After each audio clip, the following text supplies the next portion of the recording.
Welcome back, everybody. Today we're going to be reacting to 10 weird things that are normal in Finland. My first guess is going to be that Santa Claus exists there, he lives true. there. It's kind of weird. And that's our only guess. Yep. Let's check it out. Here we go. What the is this, Finland? If you're planning to visit or even move to Finland, there will be a number of things that will make you go WTF. And in this video I'm going to explain 10 of them to you. Let's go check it out. All right. Are you ready to go to sauna? Yeah, let's do it. Okay, time to get naked. Dude, you're completely naked! Yeah, of course I am. How so? What the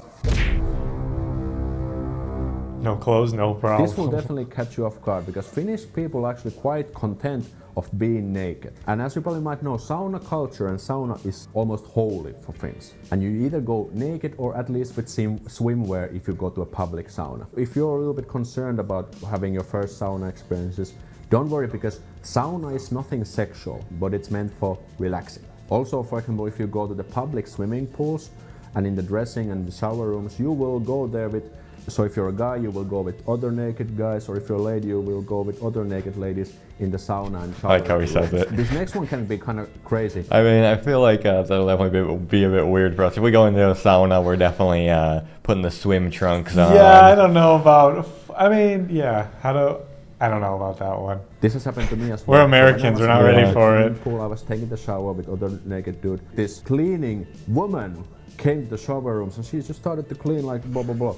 And that's how it works. So they cannot really tell to the cleaning people if they can go to the guys or girls section to clean. So this can definitely happen, and there's nothing wrong with that. Just keep your cool if that happens to you, but brace yourself.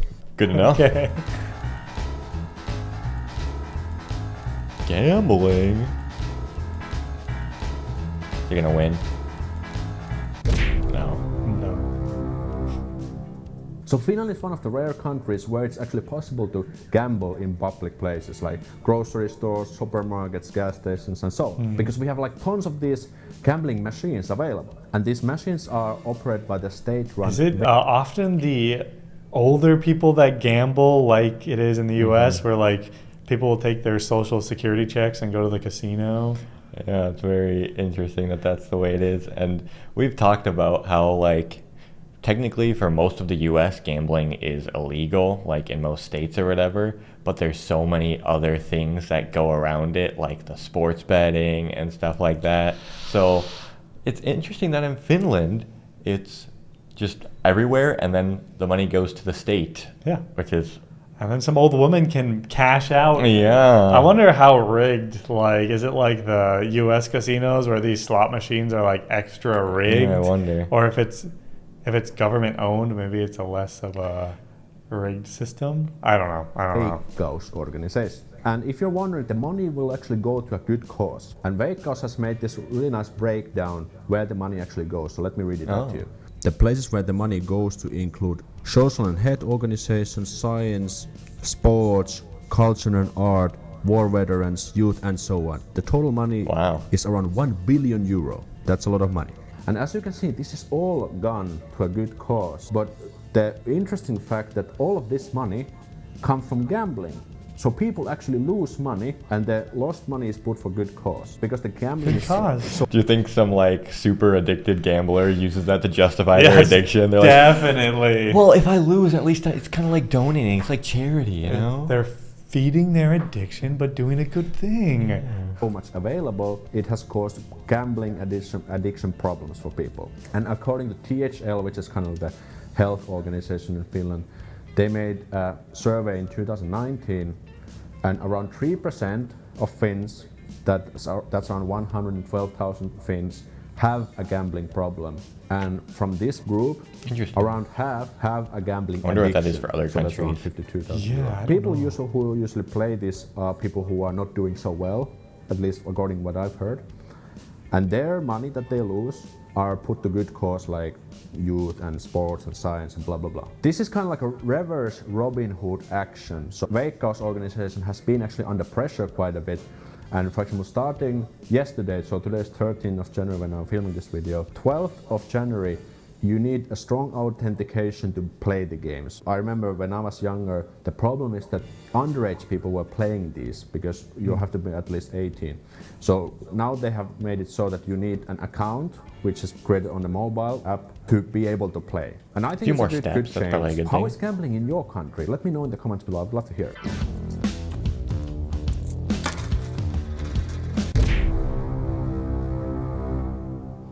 But depending where you come from, this might catch you off guard, because Finland is a country where people operate heavily on debit and credit cards. People never use cash. I've even seen restaurant lines, like these lunch restaurant lines, when there's even one line which doesn't accept other than cards. And I believe that's just to make things to go smoothly, because when you have to do with the cash, you have to put the change and blah, blah, blah.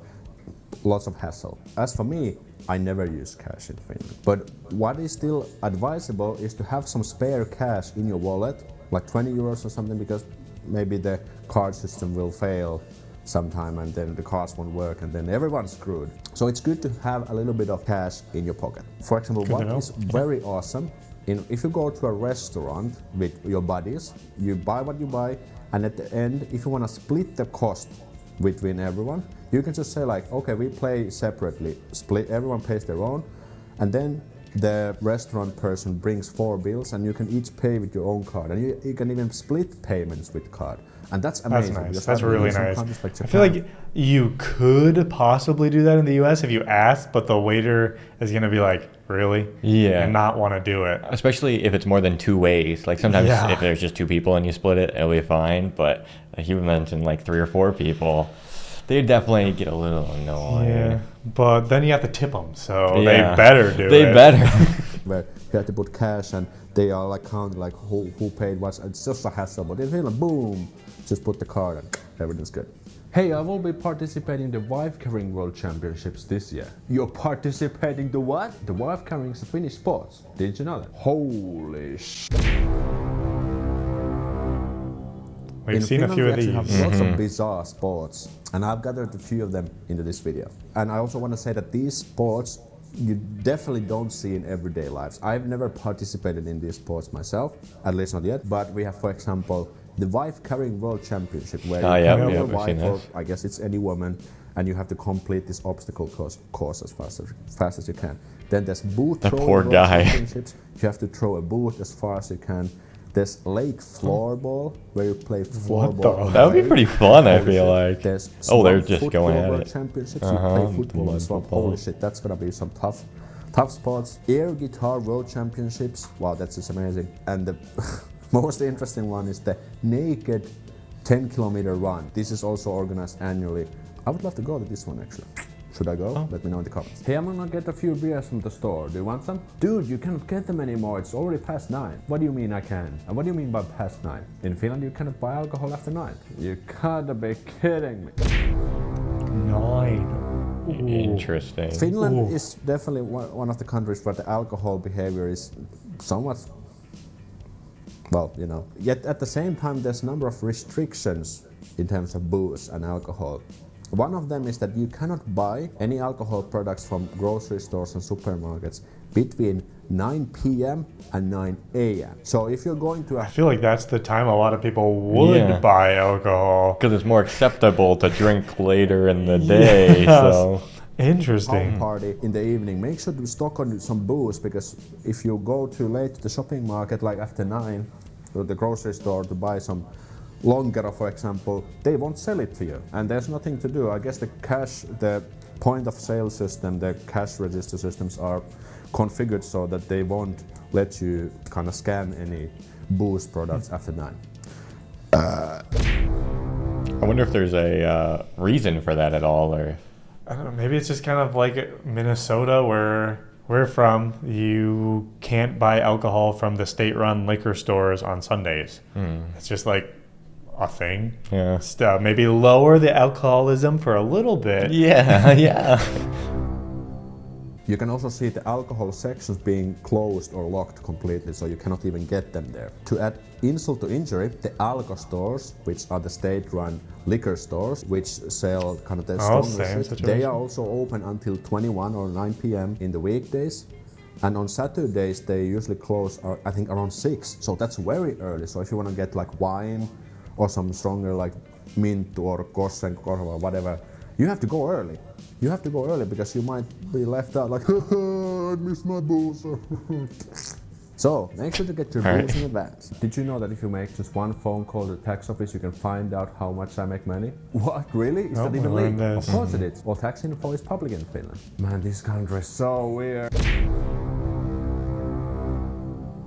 Did you know that anyone can find out how much someone else who works and pays taxes in Finland makes money? We did know that. That's right. Because all the tax information in Finland is public.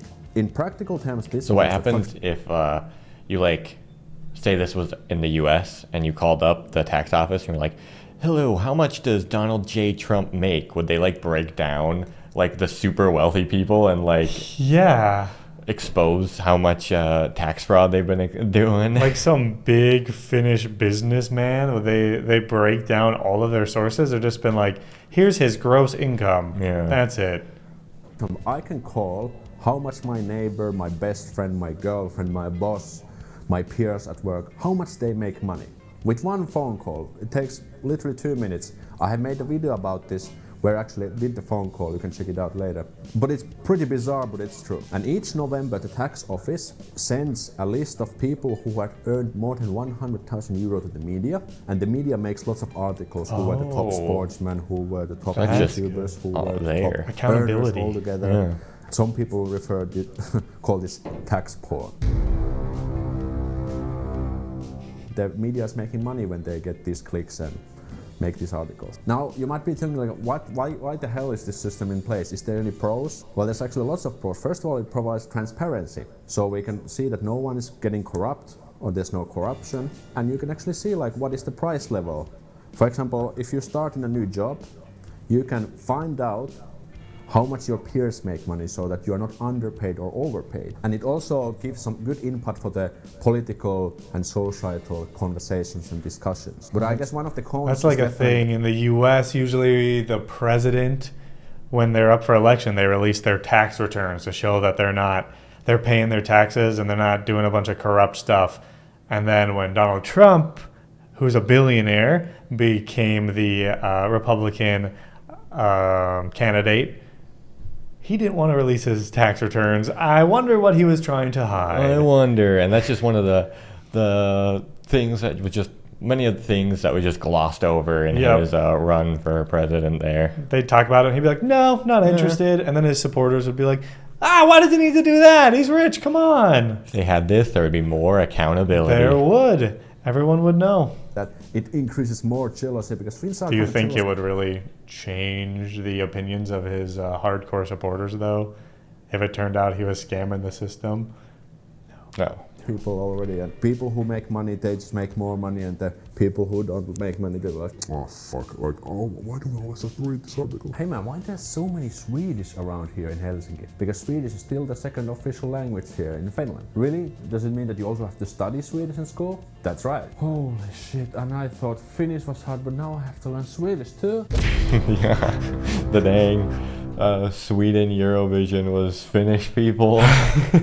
Well, Finland used to belong to Sweden back in the days, and we can still see the effects up even today because Swedish is still the second official language here in Finland. What is kind of interesting that especially here in Helsinki, the areas of the city have also a Swedish name, and also the bus stops have a Swedish name. And also the street signs or the streets have a Swedish name. So for example, Sörnäinen is Sörnäs. Tapiola is Hagalund. Lauttasaari is Drumsö. Keilaniemi, Tsegeludden. Everything has a Swedish name here. There might be some case where this might mess you up. For example, I always use Google Maps when I'm looking at the public transportation routes. And sometimes my Google Map shows me the Swedish names of the bus stops or the train stops, and that kind of confuses me because that might mess us up. Hold on, what was the Finnish name? Yeah, what if we're looking for the Finnish name on Google Maps and then it's the Swedish one? We're never going to be able to find it. And we can't like look at the two languages and tell the difference between them. No. Wow, that's actually very interesting and very complicated. And it's such like a small portion of the population from the language video we reacted to that's actually like a Swedish speaker first. Yeah. So that's interesting that they'd still have that. First day at the job tomorrow. Is there any pro tips I should know when working in Finland? Yeah, just take it easy. Finnish working culture is quite laid back. And remember that you don't have to address your boss with the last name or use any titles. Just use the first name, it'll be good. And I thought I've already seen everything. In Finnish working culture, we don't call each other like Mr. Laitinen or Mr. Pekkanen or whatever. We always use people's first name. It doesn't matter if it's a client or your boss or your superior or your peer or whatever. I personally work in B2B sales, so I meet clients almost on a daily basis, and I always greet the clients with their first name. So it's very flat hierarchy, and I think it's a really good thing, because if we would have to call like Mr. Blah blah blah, it would be really stiff, and it wouldn't fit to the Finnish working environment at all. And again, if you plan to come to study in Finland, you meet your professor, your teachers, you can also call them with the first name. You don't have to call Mr. or Mrs.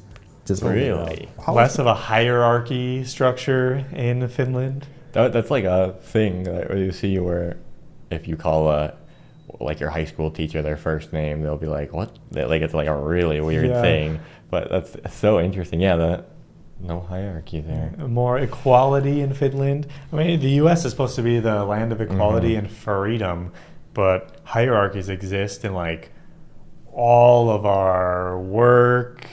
I mean, work is basically just a monarchy at that point. You got the king up top, the boss, and then it's just all the peasants below. Yeah, and you're just the lowly peasant. You got to look up to your boss and be like, hello, Mr. blah, blah, blah. Teachers, I mean, people get pissed if you don't address like if Trump isn't addressed as Mr. President, they would get all pissed at him. Or if they have like a certain degree, you have to be like, doctor. Yeah, that's interesting. I like the Finnish version better. And then you go over to Asia, where we're living right now, and it's like extreme hierarchy. Like if you don't address the person that's directly above you as their like special name, then they shame you. Yeah, I wonder like if Finnish has anything with like, we've noticed a lot of Asian languages have like the older sibling or older person, you have to refer to them with a certain language and stuff. I wonder if Finland has anything like that at all. I would assume not, based on this.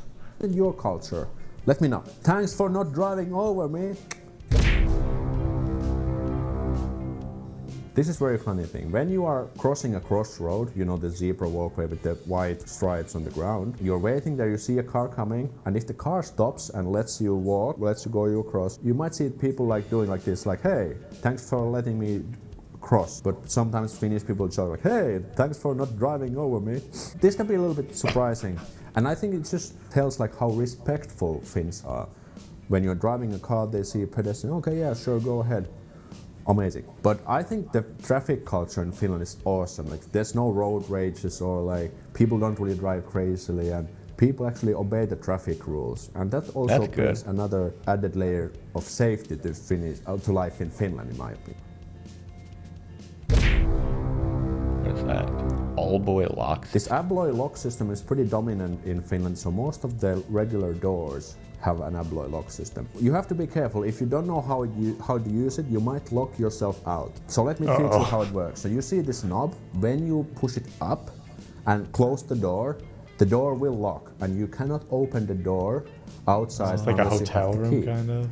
If you put the knob down, the door won't lock, and you can just pull down the handle to open the door. Essentially, this means that you don't need your key to lock the door. So if you leave your place, make always sure you have your keys with you before you close the door, because if you don't, you will lock yourself out if the knob is up. So that can definitely cause some problems, and calling the company to open the door can be quite expensive, up to 50 euros. So make sure to use no 50 euros to unlock the door? Dang.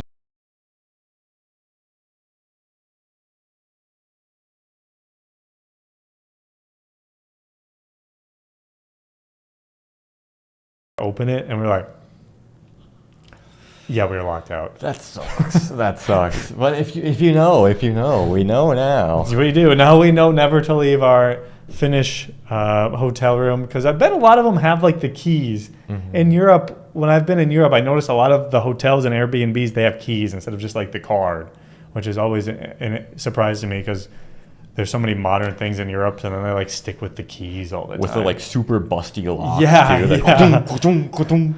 But hopefully you guys enjoyed the video. Very interesting stuff. Some that we heard from his other video, and then some very new stuff. Yeah, let us know what other things to check out from Finland in the comments. We have like a form you can fill out actually in the description. See you in the next one. Bye.